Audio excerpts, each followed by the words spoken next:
Message de réveil pour vous. On verra tout à l'heure si vous direz Amen. Quand je vais vous dire qu'il faut trembler, qu'il faut se repentir, et pourtant c'est la parole de Dieu. Nous allons vous annoncer la parole de Dieu, l'intégrale parole de Dieu. Nous allons lire dans le deuxième livre des Rois, chapitre 22.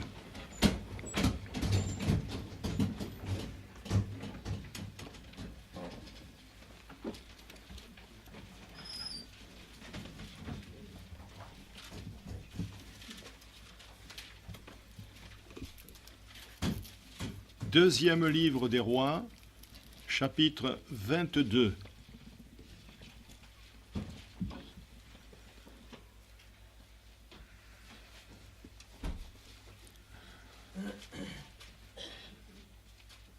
Deuxième livre des Rois, chapitre 22, et nous lirons à partir du verset 8e. Merci, sœur. Alors, Hilkilja, le souverain sacrificateur, dit à Shaphan, le secrétaire, « J'ai trouvé le livre de la loi dans la maison de l'Éternel. » Et Hilkilja donna le livre à Shaphan, et Shaphan le lut. Puis Shaphan, le secrétaire, alla rendre compte au roi, et dit, « Tes serviteurs ont amassé l'argent qui se trouvait dans la maison et l'ont remis entre les mains de ceux qui sont chargés de faire exécuter l'ouvrage dans la maison de l'Éternel. » Shaphan, le secrétaire, dit encore au roi, « Le sacrificateur Hilkilja m'a donné un livre. » Et Shaphan le lut devant le roi. Lorsque le roi entendit les paroles du livre de la loi, il déchira ses vêtements. Et le roi donna cet ordre au sacrificateur Hilkilja, à Akikam, fils de Shaphan, à Akor, fils de Miché, à Shaphan, le secrétaire, et à Asaja, serviteur du roi. « Allez, consultez l'Éternel pour moi, pour le peuple et pour tout Juda, au sujet des paroles de ce livre qu'on a trouvé, car grande est la colère de l'Éternel qui s'est enflammée contre nous, parce que nos pères n'ont point obéi aux paroles de ce livre et n'ont point mis en pratique tout ce qui est prescrit. » Le sacrificateur Hilkilja, Akikam, Akor, Shaphan et Asaja allèrent auprès de la prophétesse Hulda, femme de Shalom, fils de Tchikva, fils de Haras, gardienne des vêtements. Elle habitait à Jérusalem, dans l'autre quartier de la ville. Après qu'ils eurent parlé, elle leur dit, « Ainsi parle l'Éternel, le Dieu d'Israël. Dites à l'homme qui vous a envoyé vers moi, ainsi parle l'Éternel. Voici, je vais faire venir des malheurs sur ce lieu et sur ses habitants, selon toutes les paroles du livre qu'a lu le roi de Juda. Parce qu'ils m'ont abandonné, qu'ils ont offert des parfums à d'autres dieux, afin de m'irriter par tous les ouvrages de leurs mains, ma colère s'est enflammée contre ce lieu et elle ne s'éteindra point. Mais vous direz au roi de Juda, qui vous a envoyé pour consulter l'Éternel, ainsi parle l'Éternel, le Dieu d'Israël, au sujet des paroles que tu as entendues, parce que ton cœur a été touché, parce que tu t'es humilié devant l'Éternel, en entendant ce que j'ai prononcé contre ce lieu et contre ses habitants, qui seront un objet d'épouvante et de malédiction, et parce que tu as déchiré tes vêtements et que tu as pleuré devant moi, moi aussi j'ai entendu, dit l'Éternel. C'est pourquoi voici, je te recueillerai auprès de tes pères. Tu seras recueilli en paix dans ton sépulcre, et tes yeux ne verront point tous les malheurs que je vais faire venir sur ce lieu. Ils rapportèrent au roi cette réponse. Amen. Amen. Amen. Combien c'est touchant. Combien c'est touchant. Mes frères et sœurs, moi je ne veux pas rester sur tous les malheurs qui vont arriver sur cette terre. Il faut partir avant. Alors écoutez tout ce que je vais vous dire. Notre Dieu, notre Père, notre cher Sauveur, à ta parole, il n'y a rien à ajouter, il n'y a rien à retrancher. On pourra toujours discuter, palabrer. Ça ne sert de rien.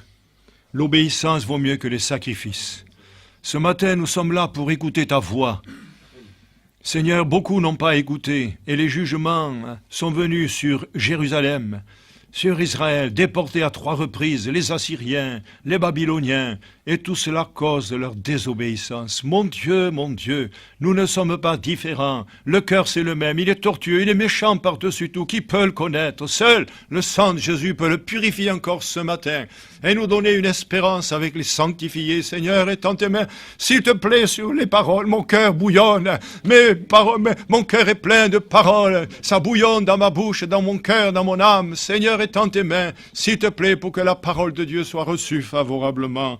Dans le beau nom de Jésus, instruis ton peuple, tu aimes ton peuple, et tu veux pas qu'il marche selon le modernisme actuel. Seigneur, sanctifie-nous, s'il te plaît, au nom de Jésus.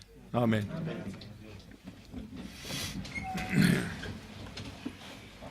Tout le monde sait ce que c'est le réveil, puisque vous êtes là. Vous vous êtes donc réveillé de votre nuit, de votre torpeur, de votre fatigue, vous êtes là.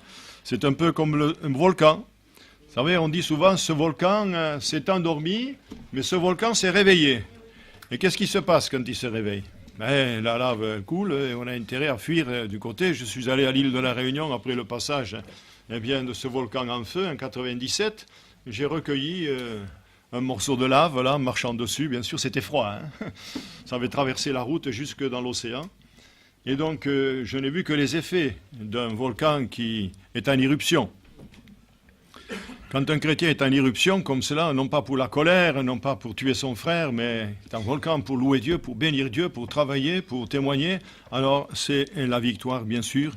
Et tout cela commence par l'intérieur.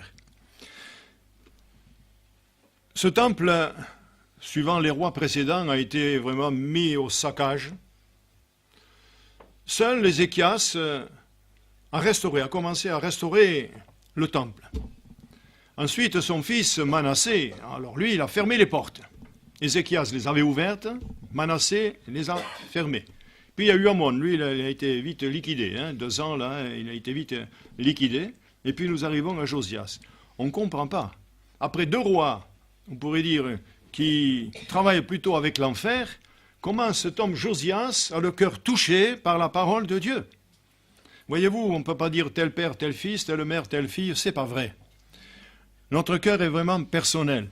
Et lorsque nous entendons la parole de Dieu, nous devons, nous le verrons tout à l'heure, trembler. Alors il y a la restauration du temple. Josias est tout jeune lorsqu'il est devenu roi, il avait 8 ans. Mais heureusement qu'il a eu quand même à côté de lui des gens qui l'ont instruit, qui l'ont piloté, et c'est extraordinaire. Alors il va restaurer le temple. Et voici qu'on commence à nettoyer, et puis le sacrificateur Hilkija a trouvé un livre. C'est le livre de la loi. Alors, est-ce que c'est une portion de la loi, le Deutéronome en particulier, ou les 5 premiers livres du Pentateuque? Peu importe, il a trouvé le livre. Mais mes amis, tout le message est là. Il a trouvé le livre. Mes amis, mais qu'est-ce que nous faisons de la parole de Dieu? Je pense à cette grand-mère qui avait mis ses lunettes dans la Bible. Et puis il a mis la Bible, comme on fait nous pour la dîme, au-dessus de l'armoire, pour le pain de dimanche matin, et le pasteur arrive, il a oublié sa Bible. Il dit, excusez-moi, sœur, dans la précipitation, j'ai oublié ma Bible. Oh, que cela ne tienne, dit. Vous en avez une, sœur? Oh, bien sûr. Alors elle revient 3/4 d'heure après. Elle commence à enlever le journal, les ficelles qu'il y avait autour, et tout à coup, les lunettes tombent. J'ai trouvé mes lunettes! Alléluia! Ça fait 3 mois que je les cherchais. Finalement, en trouvant les lunettes, elle a trouvé le livre, elle aussi. Elle savait où il était, par contre. Mais elle ne l'ouvrait pas. Je pense à cette grand-mère visitée un jour par un pasteur. Il arrive là, il pose son chapeau, son manteau. Il ne venait plus aux réunions, on était comme on l'appelle communément rétrograde. Puis il y avait un bon feu dans l'âtre, là. Alors le pasteur s'est assis à côté du feu, la sœur était en face, et il regarde le feu. Puis tout à coup, il voit une paire de pincettes qui était là, il prend un morceau de braise, et il le met sur le devant, hors du feu. La chrétienne n'osait dire quelque chose. Elle reste à quoi? Et le pasteur attendait. Et quand ce morceau de bois, qui était une braise, s'est éteint, il était de la poussière, il s'est levé, il a pris son chapeau, son manteau, il a dit « Au revoir, sœur ». Le dimanche a été au culte. Vous avez compris que hors du feu, on s'éteint? Et ça, on ne le comprend pas. Peut-être sur le moment, comme ce matin, vous allez comprendre beaucoup de choses. Mais demain, et après-demain, mes frères et sœurs, je suis scandalisé quand je regarde des vidéos qu'on me donne ou qu'on m'envoie sur le modernisme aujourd'hui. Je suis irrité intérieurement. Mais je fais un câlin à ma femme quand même. Quand nous voyons ce modernisme, mais où est l'esprit? Nous avons fini jeudi soir. Et ce jeudi, je rappellerai ce que j'ai dit par rapport à Élie qui se tenait devant la montagne. Que fais-tu ici, Élie? J'ai déployé mon zèle devant l'Éternel. On a tué tous tes prophètes et je suis resté moi seul, le brave homme, tout seul. Le feu passa, l'Éternel n'était pas dans le feu. Le tonnerre était là, Dieu n'était pas dans le tonnerre. Le tremblement de terre passa, Dieu n'était pas dans le tremblement de terre. Mais comme aujourd'hui je suis bien coiffé, à peu près, avec ce qui me reste, je ne vais pas mettre la veste comme je l'ai fait jeudi soir sur la tête, mais simplement le texte nous dit qu'il s'est couvert le visage, Élie, parce qu'il est passé un murmure doux et léger. Là, il y a l'esprit. Là, il y a l'esprit. Ce n'est pas les grosses manifestations qui sont charnelles, qui feront venir l'esprit. L'esprit, mes amis, il est sensible. Et nous avons prêché sur le Saint-Esprit, la sensibilité de l'esprit. La sensibilité. Si nous sommes sensibles, mes amis, un prophète doit être sensible à l'Esprit de Dieu. Et si vous prophétisez, vous interprétez, vous devez être sensible à la voix de Dieu. Reconnaître ce qui est de la chair et ce qui est de l'Esprit. Je ne sais pas pourquoi je vous rappelle ça, peut-être pour ceux qui n'étaient pas là. Mais on le redira jeudi. Parce que 2, 103. Allez, on va commencer le message. J'ai trouvé le livre. Mais c'est quand même dramatique pour un dépositaire de la loi. Allez chez un huissier, chez un avocat, imaginez qu'il regarde votre dossier. Et vous pouvez toujours attendre, comme le juge unique du chapitre 18 de Luc. C'est quand même dramatique, c'est le dépositaire de la loi. Mais ce livre était là plein de poussière dans un coin. C'est dire qu'ils avaient mis autre chose à la place. Hein. Et nous, est-ce que nous avons retrouvé le livre? Est-ce que vous le lisez au moins une fois par jour? Ne serait-ce que quelques versets? Je sais qu'il y en a qui lisent jamais la parole de Dieu. Dans toutes les églises où je suis passé, des témoignages m'ont été rendus. Non, une chrétienne même ici me disait, moi je l'ouvre au culte, parce que vous l'ouvrez. Ils ne sont pas là aussi. Hein, non, ces gens-là, ils sont obligés de débrayer, de rétrograder et de se perdre dans la nuit des temps. Oh, et nous? Ce livre n'a plus d'influence, d'autorité. Alors on discute sur les époques. On discute sur la tenue de la femme. Oui, mais c'était du temps de l'apôtre Paul, c'était les prostituées, etc. On discute alors sur beaucoup de choses. Moi, je n'ai pas à discuter. Le symptôme, c'est qu'on a perdu le livre. On a perdu le livre. Et il faut retourner au livre. Ce temple était devenu un repère de démons. Il y avait les Astartés à l'intérieur. Il y avait les Baals, ces idoles. Il y avait des extravagances. On a souillé le temple. Et on a oublié le premier commandement qui dit « Tu aimeras ton Dieu de tout ton cœur, de toute ton âme, de toute ta force, de toute ta pensée. » Mais où étaient-ils? Comment sont-ils arrivés là? Oh, les choses se font petit à petit. Et comme le disait mon cher frère, M. Laroudy, il y a des signes avant-coureurs. Et le pasteur qui a un œil d'aigle, il voit les signes avant-coureurs. Alors, il n'est pas question de faire le procès de l'un ou de l'autre ce matin, ce serait malhonnête. Ce qui est important, c'est de prêcher la vérité. Toute la vérité et rien que la vérité, parce que nous sommes seuls responsables de notre vie spirituelle. Alors nous allons voir 3 points, je pense que le 4e, on le verra la semaine prochaine, oui, il y en a trop à dire. Premièrement, le réveil, c'est de retrouver le livre. Déjà, quand un chrétien lit la parole de Dieu, c'est le commencement, c'est le minimum, c'est de retrouver le livre. Alors, j'espère que dès ce soir ou dès demain, vous allez dire aujourd'hui, on a lu ce matin, cet après-midi, dès demain, vous allez retrouver le livre, mais pas où il était actuellement, hein, pas au fond d'un tiroir ou sous l'armoire bien poussiéreuse, non, non, non, non, vous allez le retrouver à côté de vous, Amen. Alors, au verset 11, il nous est écrit ceci. Lorsque le roi entendit les paroles du livre de la loi, il déchira ses vêtements. Les vêtements qui coûtent cher, les vêtements royaux. Hein. De byssus, peut-être des fils brodés d'or. Moi, le costume que j'ai, il a 44 ans, vous voyez, toujours impeccable. Hein. Je ne vais pas quand même le déchirer maintenant. Hein. Parce qu'il a vieilli, donc il a de la valeur. Oh, gloire à Dieu. Alors, il déchira ses vêtements. Mais pourquoi? Parce qu'il a eu des oreilles pour entendre. Il a entendu, on lui a lu le livre. Disons, il a lu lui-même. Lorsque le roi entendit les paroles du livre de la loi, il déchira ses vêtements. Il doit avoir dit, mais montre-moi ça. On le lui a lu, mais lui, certainement, il l'a lu aussi.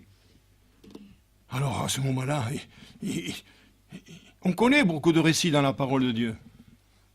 Et on voit le déclin d'Israël.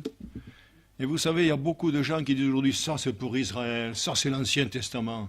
Mais moi j'ai remarqué dans la Bible que Jésus disait souvent, il vous a été dit. Et il fait référence à tout l'Ancien Testament. Certainement, nous ne sommes pas sous cette loi intrinsèque. Non, non, nous sommes sous la grâce. Mais tout ce qui est écrit dans la parole de Dieu, sans pratiquer la loi, nous devons obéir tout de même. Est-ce que nous obéissons aux 10 commandements, simplement? Il n'y en a que 10, heureusement. Les Juifs avaient 314 ordonnances le jour du Shabbat. Vous savez, c'était quelque chose. Hein? Alors, dans la Bible, on trouve des choses anciennes et des choses nouvelles. Et Jésus dit que tout scribe instruit de ces choses, eh bien, tire de son trésor des choses anciennes, c'est ce que je fais, et des choses nouvelles, le Nouveau Testament. Un vieux pasteur, passant à Nîmes, lorsque j'étais stagiaire, disait « Comment prêchez-vous la parole de Dieu, vous les stagiaires » 50-50 ? Oh, sans connaître l'anglais, j'avais compris qu'il voulait dire d'un côté et de l'autre, hein, à peu près. 50-50, moitié-moitié. Hein. C'est-à-dire, il faut prêcher l'ancien, il faut prêcher le nouveau. Parce que dans l'ancien, il y a des richesses qui nous ouvrent les yeux. Et le Nouveau Testament inspire, ou plutôt éclaire l'ancien. Pour ça, nous disons aux gens, lisez à partir de Matthieu. Et même le frère Copain avait fait un signe en disant, lisez à partir du verset, je ne sais pas si c'est 23 ou quoi, parce que sur la généalogie, c'est un peu fastidieux pour ceux qui ne veulent pas lire ou qui commencent à lire la parole de Dieu. Alors, lisez à partir de tel verset.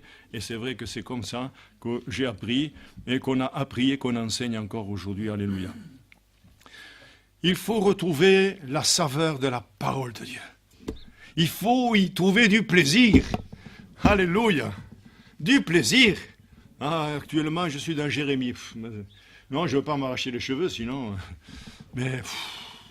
Il faut voir tout ce que dit Jérémie. Hein. Et je ne suis que dans les premiers chapitres. Ce peuple a toujours été désobéissant. On a un cœur côteleux. Parfois un cœur double. Au lieu d'avoir un cœur simple, un cœur aimant. Nous cherchons des poils sur les œufs. Une aiguille dans la Méditerranée.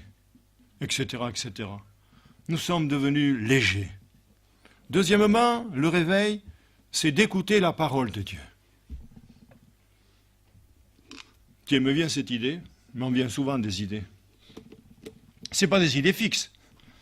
Mais j'ai lu les livres du frère Butler, sauf le dernier, je crois que je ne l'ai pas lu. C'est sûr même, je ne l'ai pas lu, le dernier. Et il disait qu'il avait prêché la parole de Dieu.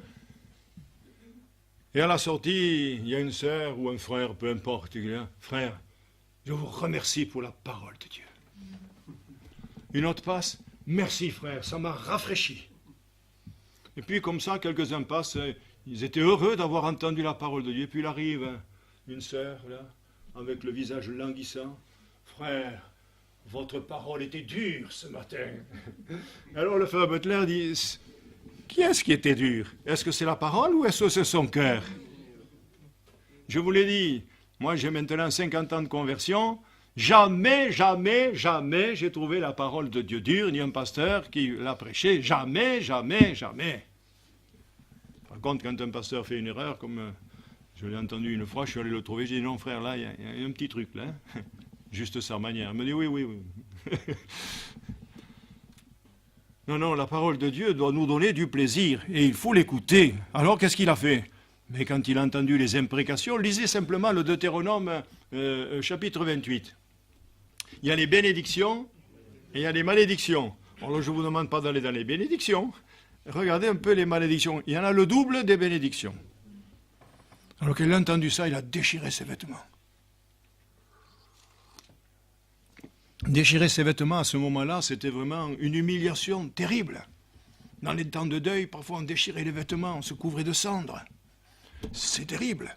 Ce roi, il entendit les paroles, il déchira ses vêtements. Et de suite, il allait consulter pour moi l'Éternel. Eh oui, parce qu'il faut savoir ce qui va arriver. Il lit la parole de Dieu. Il faut savoir la suite. La véritable repentance passe par un acte. Et la Bible me dit, et nous avons prêché là-dessus, Sam Maloney, quand il est passé, il a prêché là-dessus aussi, déchirez vos cœurs et non vos vêtements. Ça ne sert à rien de déchirer mon costume, il faudrait en acheter un autre. Et on n'est pas sous la loi pour le faire. Mais déchirer son cœur, c'est autre chose. C'est formidable quand la parole de Dieu nous fait pleurer. C'est extraordinaire, parce qu'à ce moment-là, on repart, et une racine pousse, une de plus. Des fois, il y a 3-4 racines, hein, et puis là, il y en a une autre qui va pousser. Vous savez, quand j'ai fait la première des problèmes au cœur, la première fois que j'y suis allé, on m'a fait une angioplastie, c'est-à-dire on dilate l'artère, c'est tout là. Et le docteur, le professeur, m'a dit, vous savez, monsieur Berdeil, le Seigneur, Dieu fait bien les choses, il m'a dit. Il m'a dit, parce que, étant donné que c'était rétréci, il a poussé à côté des petites veines pour irriguer. Déjà, vous voyez, a poussé des petites veines. Bon, par la suite, il y a ce que vous connaissez, hein. Mais néanmoins, alors comme j'ai vu qu'il s'intéressait à mon cœur, je lui ai envoyé 4 cassettes. Et je lui ai écrit, j'ai vu que vous m'intéressez à mon cœur, je m'intéresse au vôtre. Hein. J'ai écrit une petite bafouille, là. Je ne sais pas ce qu'il en a fait, il est mort, le pauvre. Hein. Un sacré professeur, c'est lui qui instruisait les docteurs et tout. Enfin, j'ai fait ce que j'avais à faire. Dieu est intransigeant. Il dit, si vous ne vous convertissez pas, vous n'entrerez pas dans le royaume de Dieu. Autrement dit, entre parenthèses, vous pouvez marquer dans votre Bible, si vous ne changez pas, parce que souvent, convertir, non, il est question d'un changement. Je fumais, je fume plus. Je buvais, je fume plus. Je disais des gros mots, je ne dis plus des gros mots. Je faisais les 400 coups, je ne fais plus les 400 coups, etc. Vous savez, le péché, c'est quand on commence à regarder la citerne, c'est comme la sécurité sociale, c'est abyssal. Hein. On en trouve, et on en tire toujours.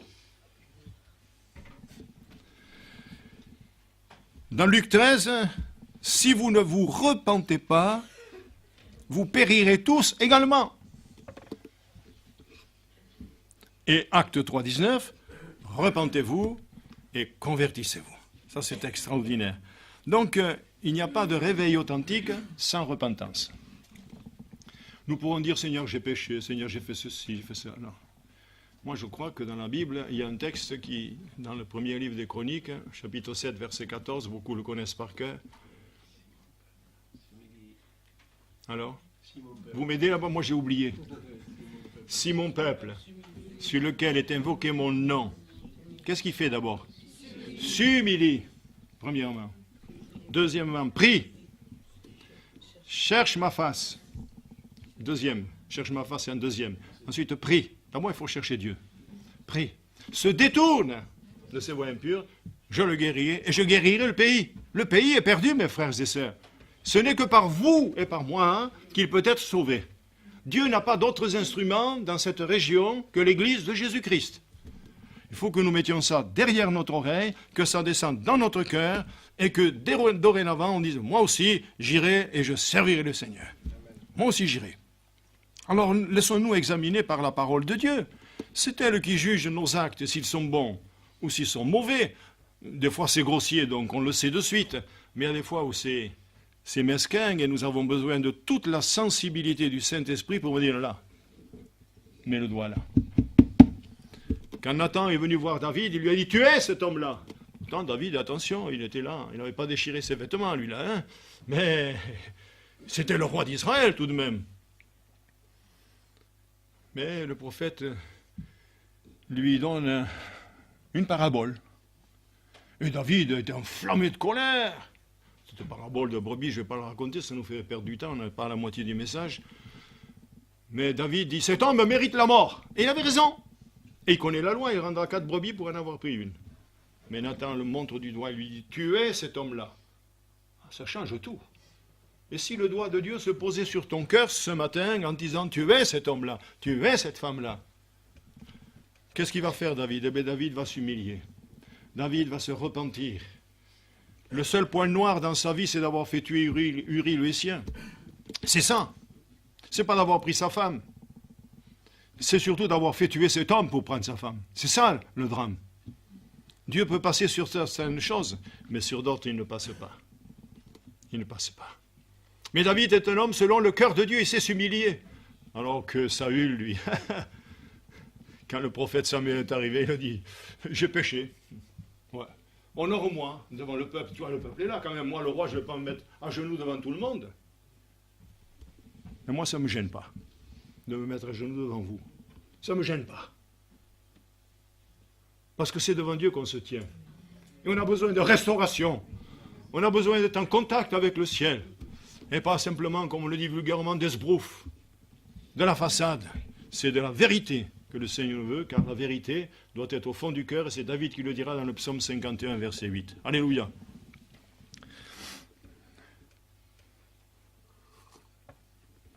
Laissons-nous examiner par la parole de Dieu.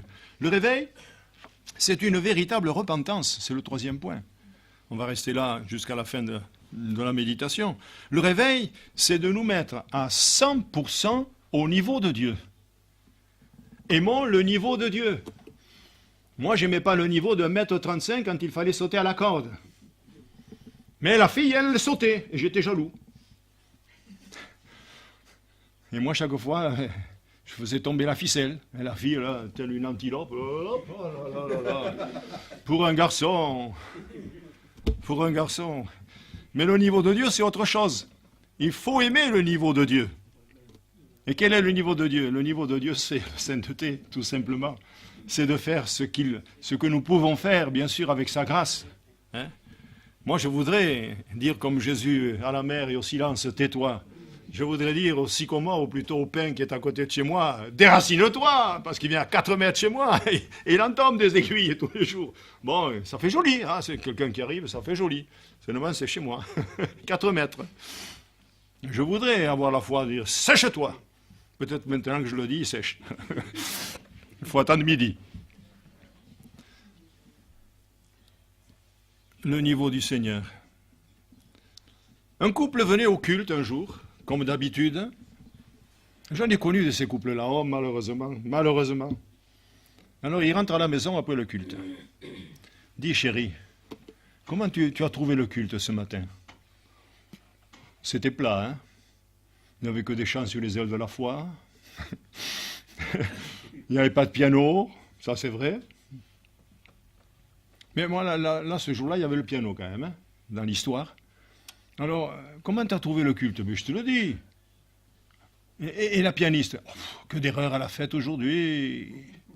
T'as vu la chorale? Ils étaient là, les uns se regardaient, ils lisaient, ils étaient là, ils déambulaient sur les stars. Quelle chorale! Et le pasteur, qu'est-ce que t'en penses? Bon, le pasteur n'était pas inspiré ce matin. Hein. Et alors la femme dit, heureusement que nous sommes là, nous. Et l'homme dit, heureusement que je suis là. C'est-à-dire, tout le monde était éliminé, il restait lui, le brave, le sage, l'oiseau rare. Et ça peut arriver, ça.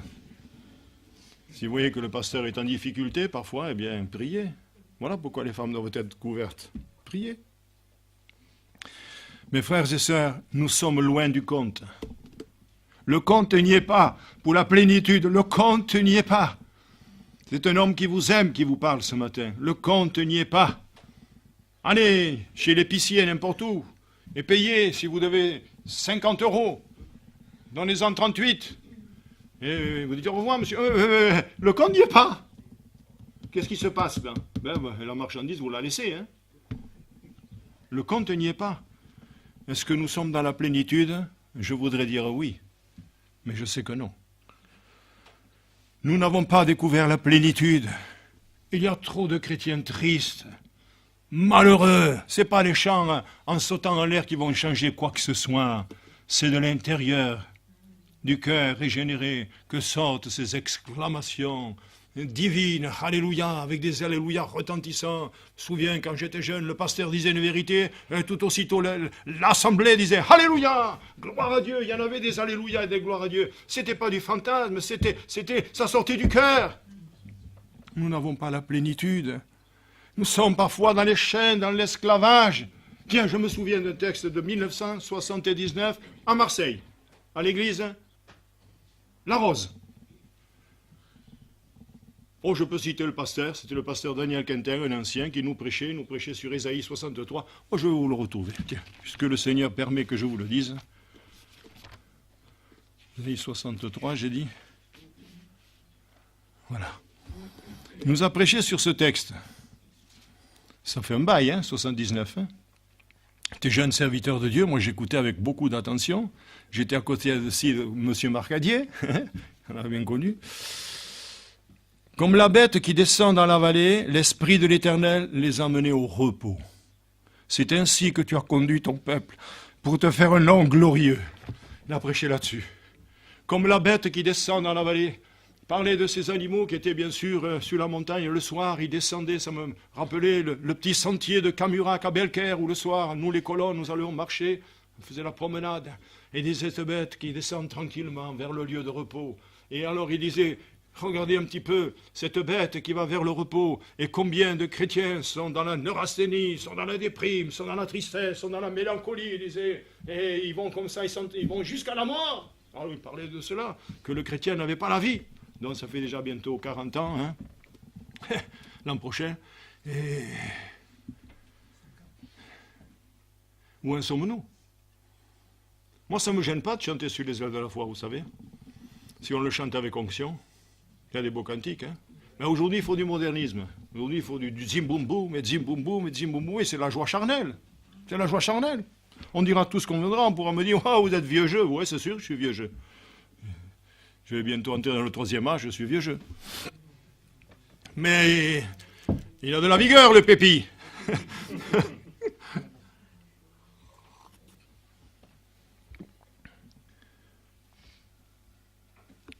Souvent, nous avons rencontré dans les églises des caractères épouvantables. Des colères, des disputes entre frères. Je sais de quoi je parle. En Avignon en particulier. Quand l'Esprit de Dieu n'agit plus, c'est la chair qui prend le dessus. Il n'y a pas 50 esprits. Si, il y en a 3. Il y a l'Esprit de Dieu, il y a l'Esprit de l'homme et il y a l'Esprit du diable. Et quand l'Esprit du diable pilote l'Esprit de l'homme, l'Esprit de Dieu s'en va. Vous voyez que quand Dieu s'est séparé de Saül, l'Esprit de Dieu se retira de Saül. Et il a changé de lieu. Il est allé sur David. J'ai trouvé David. Alléluia. Alors, ce que nous avons reçu, j'y pensais encore ce matin dans la prière, hier soir avant de me coucher, j'ai dit, mais t'as reçu quelque chose de Dieu? T'as reçu quelque chose? Dans ce matin-là, à Cavaillon, tu m'as parlé, Seigneur.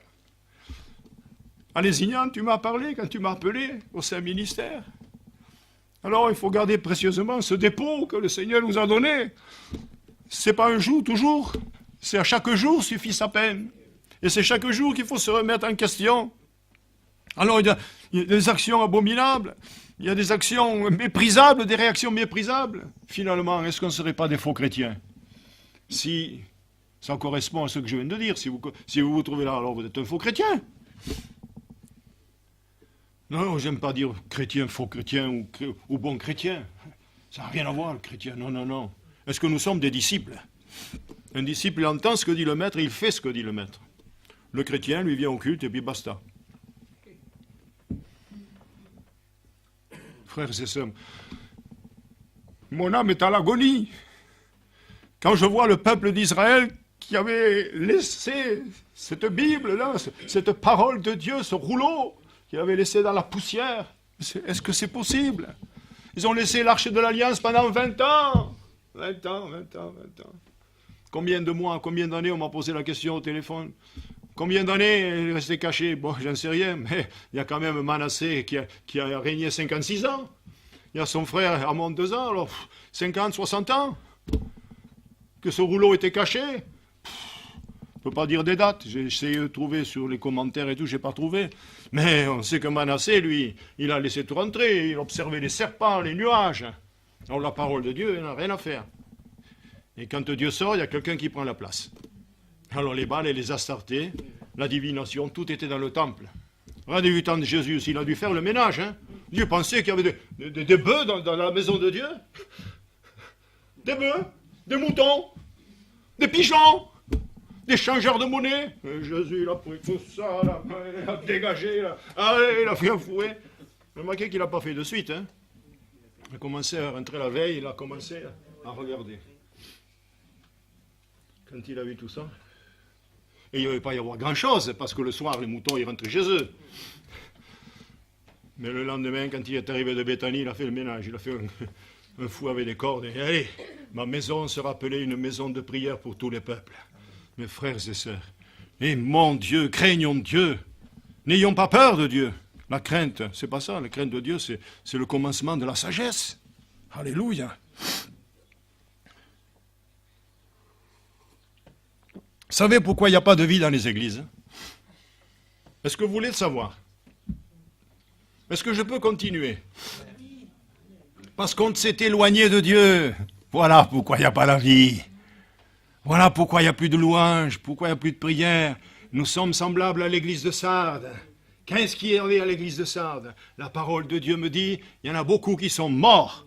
Il y en a quelques-uns qui sont prêts de mourir, et d'autres qui marchent en vêtements blancs. Quelques-uns qui marchent en vêtements blancs. Où en sommes-nous? Nous devons nous situer. Le ministère, ce n'est pas de ressusciter les morts. Quoique, je veux en ressusciter un, merci Seigneur. Et j'y compte. Mais ce n'est pas mon ministère de vous ressusciter, si vous êtes mort. Mon ministère, c'est de redonner la vie à ceux qui sont prêts de mourir.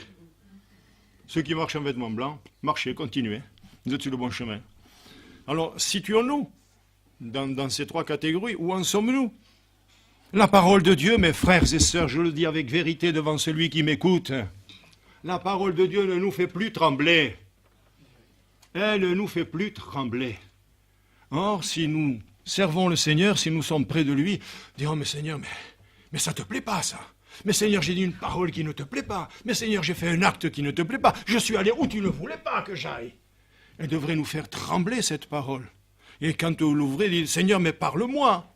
Et vous parlera. Alléluia. Ne l'ouvrez pas au hasard, hein. Non, non, vous connaissez l'histoire de Judas, hein, il ne veut pas y revenir. Hein. Non, non. Faites une lecture suivie, comme moi, voilà. Je suis dans Jérémie, et en même temps dans l'Exode, voilà. Hein, des fois, c'est 50-50, le Nouveau Testament, mais là, j'ai trouvé que c'était intéressant de revenir un petit peu à Moïse. Il me plaît, Moïse. Il me tente de le voir. Il faut le dire, nos cœurs sont devenus secs.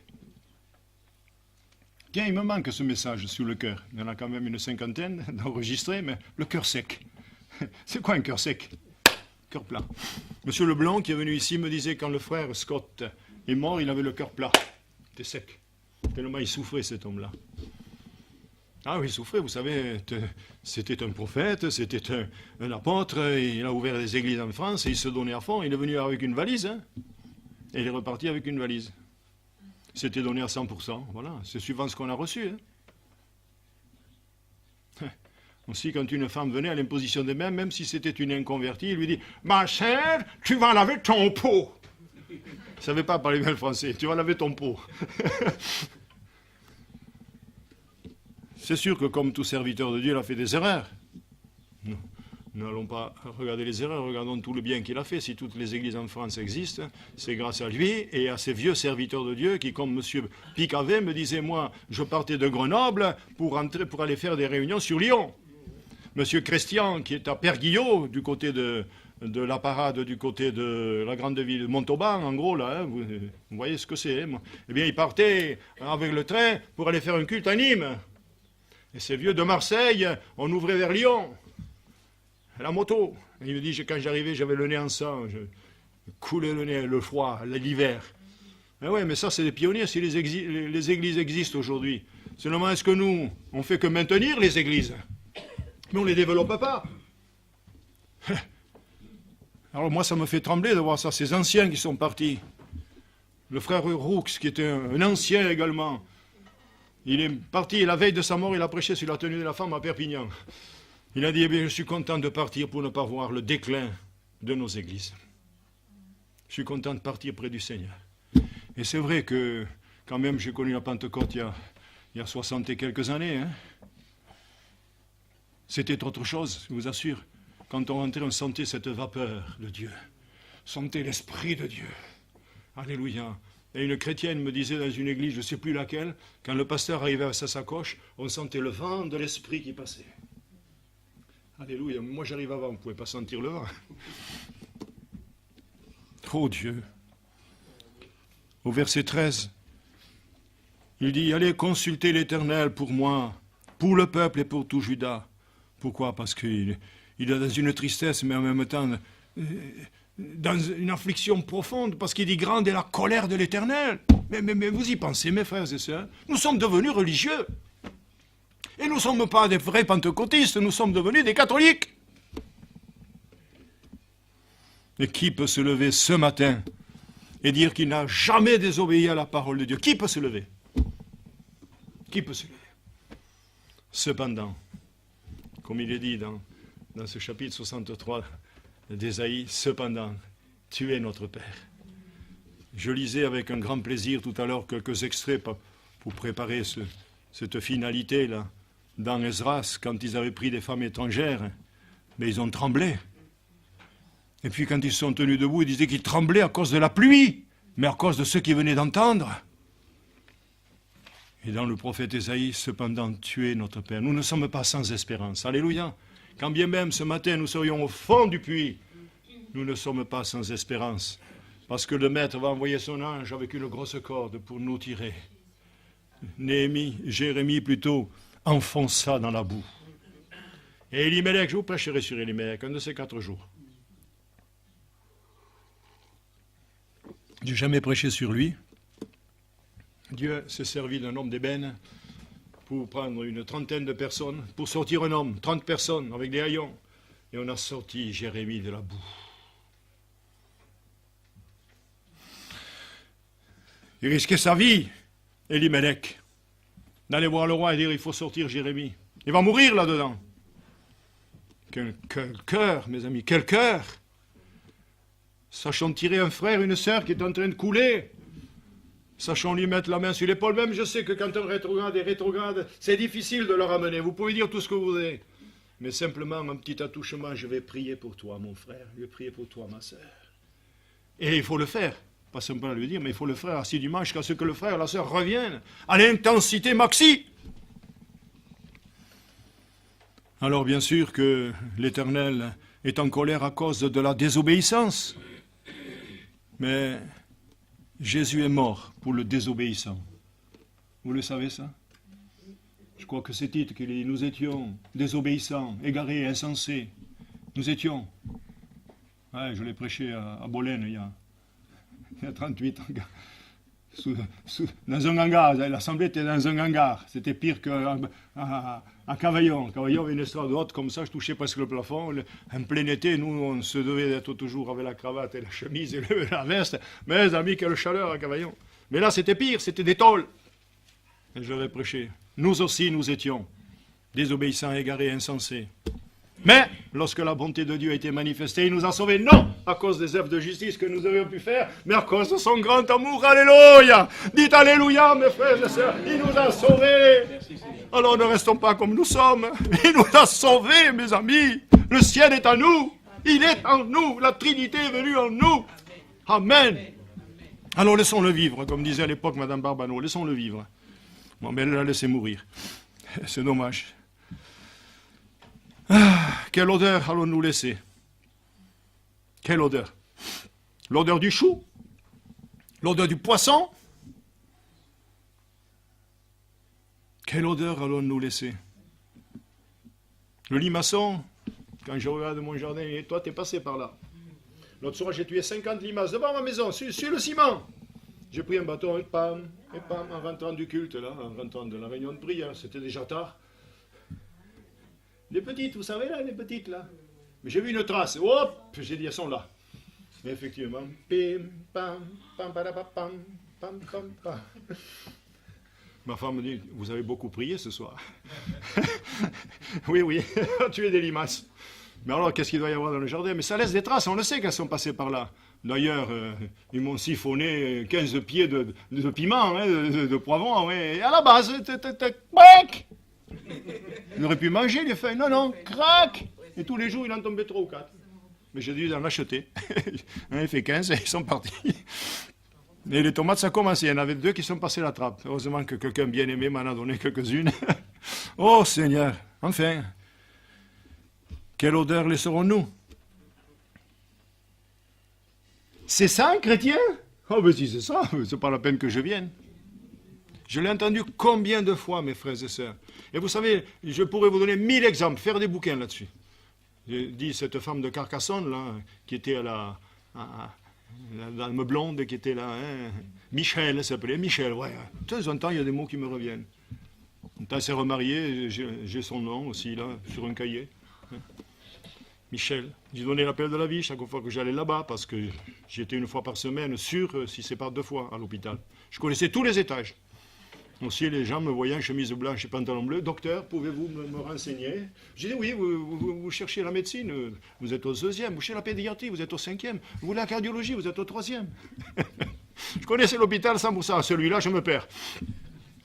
Je me perds. Enfin. Et qu'est-ce que j'allais vous dire, là? Oui, voilà, cette chrétienne, à l'entrée, on avait un bon dialogue. Elle était ouverte, seulement. Moi, j'étais ici, elle était à Carcassonne. Elle m'a dit, mais vous connaissez cette personne-là? Elle habite dans mon HLM, là. Enfin, elle m'a dit, c'est ça une chrétienne? Elle m'a dit. C'était juste au début, quand elle me disait ça. J'arrivais à Carcassonne, je ne connaissais pas tout le monde. Elle m'a dit, c'est ça une chrétienne? Alors, il faut dire tout ce qu'elle m'a débité, hein. Et si je vous disais tout ce que j'ai vu à Orange, mes amis, je crois que là, il fallait que je sois appelé pour rester là-bas. Hein. Ah, il fallait que je sois appelé, hein. Je vous assure, jamais j'ai vu une assemblée comme ça. Quand tout à coup, il y a une sœur qui se met à chanter. La la la la la la. Et moi, je faisais poupoum, poupoum, la la la. C'est une chanson de Claude Parisé, un pasteur qui joue de la guitare. Et elle te chantait ça au culte. Alors je veux dire, monsieur Laroudi, mon frère, hein, en rentrant à midi, j'ai dit, cette sœur, elle se met à chanter. C'est de l'orgueil, mon frère. C'est de l'orgueil. Oui, c'est de l'orgueil. Mais elle aussi, je pourrais écrire un livre. Mais c'est pas possible. Mais c'est pas possible, ça. Mais c'est pas possible. Quel orgueil. C'est ça un chrétien. Mais nous devons refléter la gloire de Dieu.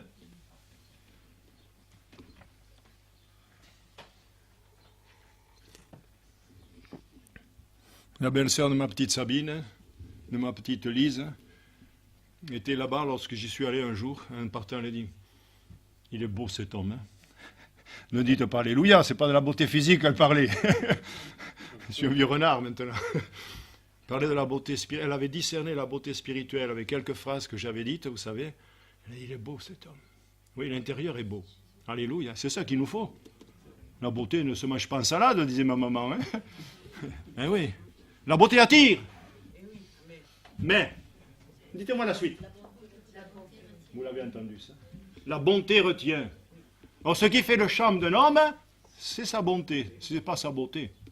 C'est sa bonté. C'est dans le fruit de l'esprit, la bonté. Demandons-la au Seigneur. Résultat. Dieu a vu. Au verset 19, Dieu a vu. Parce que ton cœur a été touché, c'est la prophétesse Hulda qui parle, hein, parce que tu t'es humilié devant le Seigneur, en entendant ce que j'ai prononcé contre ce lieu, contre ses habitants, qui seront un objet d'épouvante et malédiction, et parce que tu as déchiré tes vêtements et que tu as pleuré devant, moi aussi j'ai entendu. C'est pour ça que j'ai dit tout à l'heure qu'il faut des oreilles pour entendre. Et je pense que Dieu a des oreilles. Et il les a plus grandes que moi. Hein. Moi je commence à devenir sourd, sauf si on parle normalement. Si on parle doucement, les aigus. Voilà. Le christianisme, mes frères et sœurs, ce n'est pas une affaire de tête. C'est une affaire de cœur. C'est ça le vrai christianisme. C'est une affaire de cœur. Et quand un cœur s'endurcit, on est à la veille de la mort. Est-ce que je dois le répéter? Quand un cœur s'endurcit, on est à la veille de la mort. Pour ça qu'à l'église de Sardes, il y avait 3 catégories de personnes. Puissions-nous pleurer sur nos péchés. Vous aimez le psaume 119? Si je vous fais une visite, ne me demandez pas de le lire en entier. Comme m'a demandé un jour une malade sur la route Saint-Polycarpe là-bas. Psaume 119, avant d'avoir été humilié, je m'égarais. Maintenant, j'observe ta parole. Tiens, on revient à la parole de Dieu, mais il faut la trouver, il faut qu'elle soit là. La petite grand-mère avec ses lunettes dedans, elle ne pouvait pas. Avant d'avoir été humilié.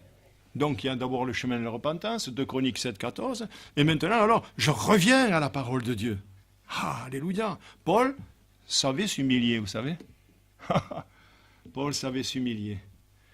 Ces grands hommes comme Daniel, chapitre 9, comme Néhémie, chapitre 9, comme Esdras, chapitre 9. Regardez ces 3 prières. Regardez ces 3 prières. des prières d'humiliation. Et qu'est-ce qui va se passer? Mais il va se passer que Josias va faire une alliance avec Dieu. C'est ce que nous verrons si nous sommes vivants et sur la terre des hommes la prochaine fois, parce qu'il y aura toute une longue prédication sur faire alliance. C'est quelque chose. Mais les deux derniers points, je dirais, je n'ai pas fini sur les points, j'en ai dit que 3. J'ai dit que retrouver le livre, le réveil c'est retrouver le livre, le réveil c'est écouter la parole de Dieu, le réveil c'est la véritable repentance, puis le réveil bien sûr c'est l'alliance, nous verrons, et puis un 5e point, si vous êtes d'accord de venir l'écouter pour que vous puissiez changer, et moi aussi, et que nous devenions ces ambassadeurs que Dieu cherche dans cette région. Alléluia. Pour sauver cette région, il faut des pierres vivantes, il faut des pierres vraies, des gens qui savent s'humilier, se repentir, retrouver le livre. Alléluia. Et alors nous serons heureux parce que le Seigneur mettra sa main. Et en un instant, en un clin d'œil, vous savez, les hommes peuvent venir de tous côtés. Quand on a ouvert, qu'on s'est humilié, en 1986, en avril 86, on était 15. 15. J'ai dit, nous avons péché devant Dieu. Vu les circonstances, il fallait qu'on se sépare des assemblées parce qu'on ne voulait pas que je vienne ici. Alors on s'est séparés. Il fallait obéir à Dieu ou aux hommes?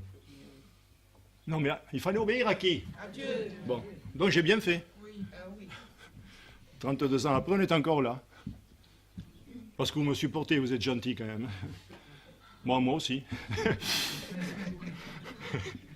Mais quand même, la monnaie de la pièce, il faut... bon. Donc on est ensemble, d'accord. Alors on s'est humilié, j'ai dit, on a quand même se séparé des frères et des sœurs que nous aimions, même s'ils n'étaient pas bons pour la plupart. Mais c'était nos frères et sœurs. On s'est humilié. Et la prière que j'ai formulée, et que j'ai incité les frères à formuler, Seigneur, nous sommes 15 ce matin, au culte, que cet après-midi, on y a un inconverti pour chaque chrétien, c'est-à-dire le calcul, vous savez, ça fait combien? 30, c'est ça? Et on était combien l'après-midi? On était 30. Des gens de Castelnaudary. Comment ils savaient? Il n'y avait pas de panneau, il n'y avait rien du tout, il y avait 4 sièges là. 30 personnes. Quand le Saint-Esprit attire, mes frères et sœurs, est-ce qu'il ne peut pas le faire cet après-midi? Est-ce qu'il ne peut pas le faire dans la semaine? Est-ce qu'il ne peut pas le faire jusqu'à la fin de l'année? Nous, on a tablé peut-être 400 baptêmes de jeunes cette année, mais on peut en faire 10, 15, 20. Alléluia. J'ai terminé. Que Dieu vous bénisse. Vraiment, que Dieu vous bénisse.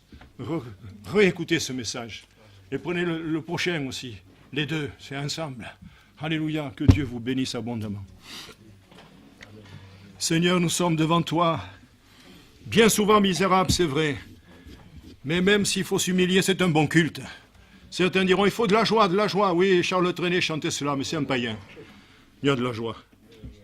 Mais la joie de la chair, je n'en veux pas. Je veux la joie de l'esprit. Jésus tressaillit par son esprit, dans son esprit. Alléluia. Et devant le tombeau, il a pleuré. Mais il a ressuscité Lazare. Ô Seigneur, donne-nous les larmes qu'il faut, quand il faut, au moment où il faut, pour être restaurés dans ta parole, dans nos actions, dans nos pensées, dans nos prières, dans nos louanges, dans tout ce que nous pouvons faire. Seigneur, mets ta main sur nous, s'il te plaît. Mets ta main sur moi, Seigneur.